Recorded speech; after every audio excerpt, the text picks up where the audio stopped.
ఇది కప్పే భూమి అంటే మన తెలుగు భాషలో వంటగది. అలాగే ఇది స్టోర్ రూమ్ అనగా భాండాగారం, గిడ్డంగి. ఇది భాండాగారిక కావలి యొక్క గది.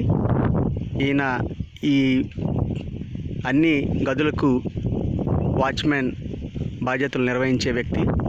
ఆయన కేటాయించిన గది ఇది. ఇప్పుడు మనం చూస్తున్న ఈ రాతిబాట 2200 సంవత్సరాల క్రితం నాటిది. ఇది నిజంగా ఒరిజినల్, అప్పట్లో బౌద్ధులు వేసిన బాట.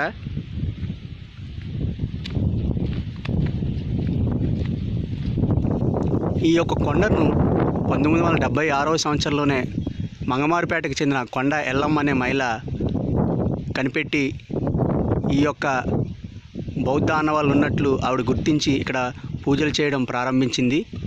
ఇది బౌద్ధ భిక్షువుల యొక్క ఉపత్తనశాల.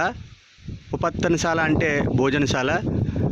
బౌద్ధుల యొక్క భాష పాలీ భాషలో ఉపత్తనశాల అంటే భోజనశాలగా చెప్పవచ్చు. అలాగే కపే భూమి అంటే వంటగదిగా చెప్పవచ్చు. భాండాగారిక అంటే స్టోర్ రూమ్ అని చెప్పవచ్చు. ఈ విధంగా వాళ్ళు ఆ కాలం నాటి బౌద్ధులు పాలీ భాషను ఎక్కువగా వాడుతుండేవారు. వాళ్ళ వాడుక భాష కూడా పాలీగానే మనం ఇక్కడ చారిత్రక ఆధారాలు బట్టి తెలుస్తుంది. మనకు ఈ కొండ దక్షిణ భాగంలో కనిపిస్తున్న ఈ ప్రాంతం అంతా ఒకప్పుడు చెరువుగా ఉండేది. దీన్ని స్నానవాటికలకు, తాగునీటి అవసరాలకు, వాటర్ స్టోరేజ్గా బౌద్ధ భిక్షువులు, ఈ కొండపై నివసించే బౌద్ధ భిక్షువులు ఉపయోగించుకునేవాళ్ళు.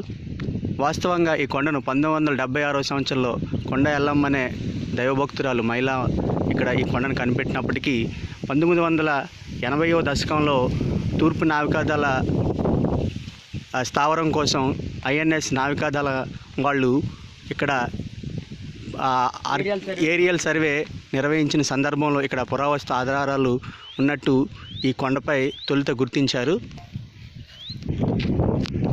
ఇక్కడ నేవల్ వాళ్ళు, ఇక్కడ ఇండియన్ నేవీ వాళ్ళు బేసు ఏర్పాటు చేసుకునేదానికి, ఒక స్థావరం ఏర్పాటు చేసుకునేదానికి తొలుత తొట్లకొండ మీద నిర్మించాలని వాళ్ళు, అప్పటికి ఇక్కడ తొట్లకొండ ఉందనే విషయం బయట ప్రపంచానికి తెలియకపోవడం వల్ల ఇక్కడ ఐఎన్ఎస్ కళింగను అసలు నిర్మిద్దామని పైనుంచి వాళ్ళు ఏరియల్ సర్వే చేస్తూ ఫోటోలు తీయడం జరిగింది. ఆ సమయంలో ఇక్కడ స్తూపాలు, తొట్టెలు, ఈ విధమైన